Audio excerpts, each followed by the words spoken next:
সবার পছন্দের একটা খাবার, ধনী গরিব সবাই এই খাবারটা পছন্দ করেন। এই খাবারটা সবারই ভালো লাগে, সবার প্রিয়।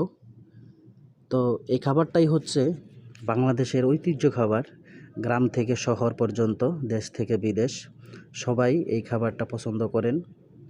তো এই খাবারটা হচ্ছে খিচুড়ি।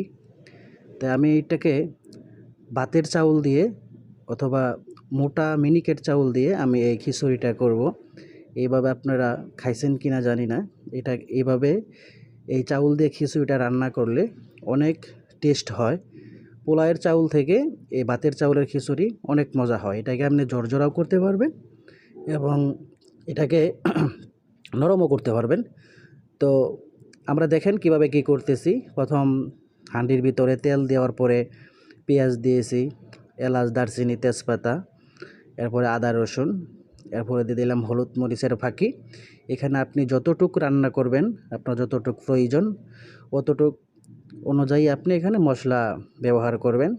রান্না এখন সবাই পারে, তো এটা আসলেও বলে দেওয়ার মতো কিছু না, কিন্তু আমি কিভাবে রান্না করতেছি এটাই আপনাদের মাঝে তুলে ধরলাম। তো আমি এক একটা ডেগের ভিতরে 17 কেজি চাউল দিয়ে খিচুড়ি রান্না করব।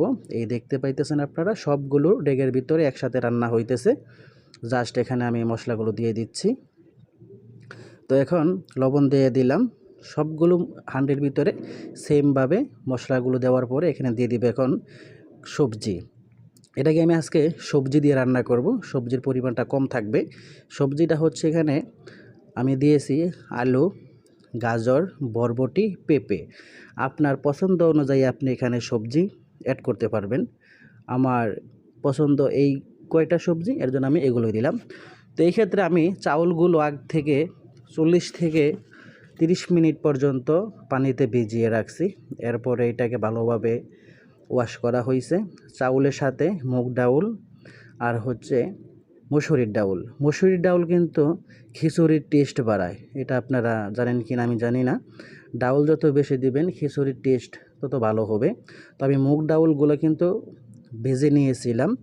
অবশ্যই মুগ ডাউল ভেজে নেবেন, ভেজে নেওয়ার চেষ্টা করবেন। মুগ ডাউলগুলো ভেজে নিলে ডাউলের যে একটা গন্ধ আছে ওই গন্ধটা থাকে না, ভাজার কারণে ওই গন্ধটা চলে যায়। খেতেও এইটা সুস্বাদু হয়। খিচুড়ির ক্ষেত্রে মুগ ডাউলটা অবশ্যই আপনারা একটু কষ্ট হলেও সময় নিয়ে এটাকে আস্তে আস্তে ভাজবেন। ডাউল ভাজার ক্ষেত্রে চুলার আগুন বেশি দেওয়া যাবে না। চুলার আগুন বেশি দিলে কিন্তু ডাউল পুড়ে যায়, তখন আর ওই টেস্টটা থাকবে না। টেস্ট বদলে তখন এটা মানে অসুন্দর হয়ে যাবে, জিনিসটা দেখতেও অসুন্দর, কালো কালো